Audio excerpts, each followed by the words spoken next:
Hey, welcome to the Explainer. You know, if you've been watching the crypto space, you might have noticed some noise around Cardano. But what if I told you that beneath all the market chatter, there's a real engine starting to fire on all cylinders? Today, we're going to dig into the data, figure out what's really driving this momentum. And trust me, it kicks off with a number that's pretty hard to wrap your head around. And here it is, over 300,000 smart contracts deployed. I mean, let that sink in for a second. This isn't just some small incremental increase. No, this is a massive signal that developers are flocking to the network and are seriously building stuff, especially since those big upgrades like Vasil rolled out. And look, those contracts aren't just sitting there collecting dust. They're being turned into real applications. We're talking more than 2,000 decentralized apps, live, right now. So you've got this 1-2 punch, right? A flood of smart contracts and then a wave of dApps. It just shows you the sheer scale of what's happening. So the big question is, who's actually doing all this building? Well, that brings us to our first big piece of the puzzle, the developer explosion. It really boils down to this incredible surge of talent, of people who are actually building on Cardano. And this isn't just a feeling or a vibe, we've got the hard numbers to prove it. Get this, in a single week, just 1 week, developers pushed over 2,600 commits to GitHub. For anyone who's not a dev, that's basically a record of them saving new code. It's the digital equivalent of hands-on keyboard work. This is real, intense, day in, day out building. So how big of a deal is that? Well, let's put it into perspective. By July of 2024, the amount of developer activity on Cardano started to get on par with Ethereum. Yeah, that Ethereum. So this isn't just about Cardano growing in a vacuum. This is about it starting to compete for the top spot, for the best developers out there. So what is giving them the tools to build this fast and this furiously? It turns out this developer frenzy isn't just happening by chance. It's all about turbocharging the network. The whole system is getting supercharged with some massive upgrades that are making it faster, cheaper, and way more efficient. And a huge piece of this puzzle has a pretty cool name, Hydra. So what exactly is it? Well, think of it like this. Hydra is Cardano's Layer 2 scaling solution. It's basically an express lane, or a super fast highway, that runs alongside the main blockchain. It's built to handle a massive amount of transactions off-chain, which takes the pressure off the main road and, you guessed it, dramatically speeds everything up. And what you get is this, well, it's a perfect trifecta of benefits. First, you get a huge boost in throughput, so way more transactions per second. Second, it eases all that traffic, all that congestion on the main network. And third, because of all that, it helps bring down those pesky transaction fees. That's the magic formula, right?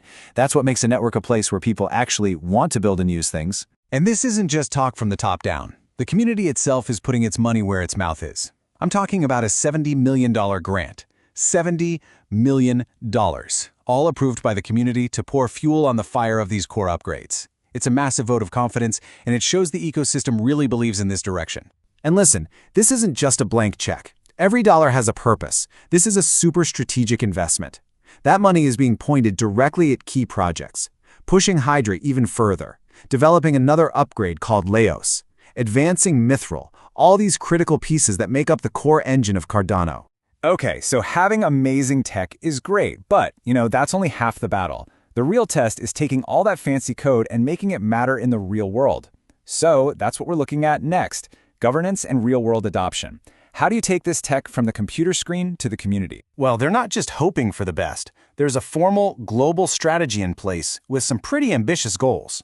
We're talking about targeting a 10 to 25% growth jump, year after year, in both developers and big companies using the network. These aren't just vague ideas, they're hard targets. And we're already seeing this strategy play out with some really solid partnerships. I mean, look at Brazil. The country's top government IT provider, Serpro, is launching a Cardano Academy for its 8,000 employees. Think about that skill up. And then on the government side, you have groups like Intersect and SundaySwap partnering up to manage the treasury proposals, which is all about building trust and transparency. Okay, deep breath. We've got a developer boom. We've got real-world adoption picking up steam.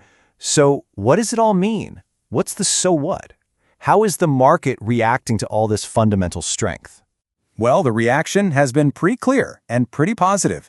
We've seen Cardano's token, ADA, make some serious moves upwards. A solid 10% rise recently, and one day in mid-August, it jumped over 7%. Numbers like that tell you one thing: investors are definitely paying attention. So what's actually fueling this buzz? It's really a mix of things. You've got the big players, the whales, who are buying up and holding ADA. You've got whispers and chatter about a potential ETF from a giant like Grayscale. And all of this is sitting on top of the strong foundation we've been talking about this whole time, that booming DeFi activity and, of course, the incredible developer engagement. And all this positive energy has led some analysts to start throwing out some very big long-term price targets. Now, obviously, this is all speculative. You have to take it with a grain of salt. But when you start hearing a number like $4 being seriously discussed, it just shows you the level of optimism that's building around where Cardano could be headed. So with all this momentum, it feels like we're building towards something big. Which brings us to the final question. What's next for Cardano? After all this progress, what does the road ahead even look like? Well, here's the thing. According to founder Charles Hoskinson, they've just hit a massive milestone. He's basically said that the original, foundational roadmap is done, complete, which if you think about it, marks the end of a huge chapter for the entire project. And that brings us to the final, and maybe the most important question of all. The foundation is built. That's a monumental achievement, no doubt. But now that the original map has been followed to the end, what's the next map? How does the community make sure that the funding is there for the next wave of huge milestones, like getting Hydra fully rolled out or finishing Lyos? Because securing that future, well, that's now the biggest challenge and the biggest opportunity for everyone involved in Cardano.